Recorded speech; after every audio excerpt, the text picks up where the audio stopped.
एक छोटे से गांव में एक आदमी रहता था जिसका नाम नादिर था। उम्र तकरीबन 45 साल थी। शक्ल वो सूरत आम मगर मिजाज निहायत सख्त। जब भी किसी से नाराज होता फौरन बद्दुआ देने लगता। कभी कहता अल्लाह करे तुम्हारा काम खराब हो, कभी बोलता तुम कभी सुकून ना पाओ। उसके घर वाले बीवी ज़रें उम्र 40 साल और 2 बच्चे अफनान उम्र 14 साल और हानिया उम्र 10 साल इसकी बदज़बानी से बहुत परेशान रहते। गांव में सब लोग इससे दूर रहने लगे थे क्योंकि वो मामूली बात पर उठते बैठते बद्दुआ देने लगता था। उसकी जबान की तलखी ने घर के माहौल को भी बोझल कर दिया था। नादिर को खुद भी अपनी इस आदत का अंदाजा था मगर वो मानने को तैयार ना होता।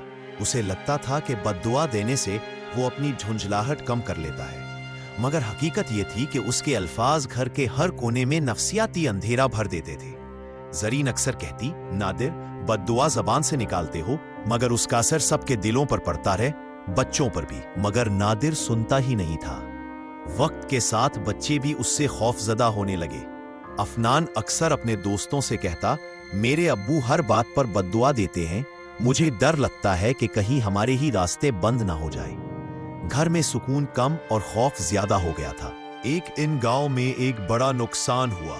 नादिर के छोटे भाई सफदर उम्र 38 साल की दुकान में आग लग गई। लोग मदद के लिए दौड़े मगर नादिर दूर खड़ा रहा।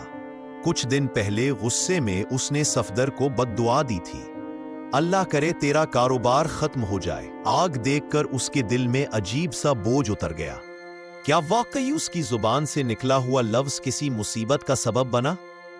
उसी दिन रात उसने देखा कि बच्चे उससे छुप कर बैठे हैं, बीवी उदास है और पूरे घर में खौफ की फजा है। पहली बार उसे महसूस हुआ कि सख्त जुमले और बद्दुआएं सिर्फ कानों में नहीं लगती, ये दिलों को जख्मी करती हैं, घरों को तोड़ती हैं और रिश्तों को बर्बाद करती हैं। नादिर की जिंदगी का मोड़ तब बदला जब एक दिन उसकी बेटी हानिया ने रोते हुए कहा, अब्बू आप हमें क्यों बद्दुआ देते हैं, हमने क्या किया है? ये जुमला नादिर के दिल को चीर गया।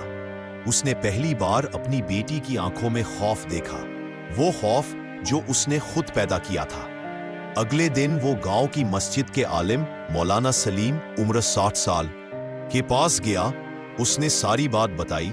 मौलाना ने बड़े तहम्मुल से कहा, बेटा बद्दुआ किसी और को कम, अपने घर को ज्यादा लगती है। जबान अल्लाह की नेमत है, इससे खैर बांटो, शर नहीं।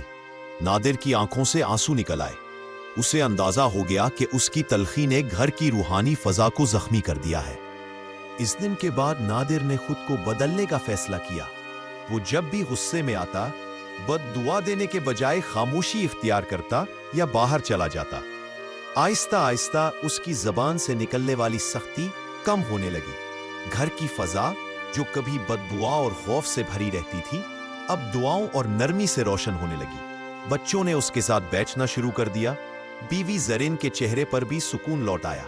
नादिर ने एक दिन सबके सामने वादा किया, आज के बाद मेरी जबान से किसी के लिए बद्दुआ नहीं निकलेगी, मैं सिर्फ खैर मांगूंगा। गांव वालों ने भी उसकी तब्दीली को सराहा। यूं एक बद्दुआ देने वाला इंसान दुआ देने वाला बन गया और उसके घर की टूटी हुई रूहानी फजा दोबारा से जुड़ गई।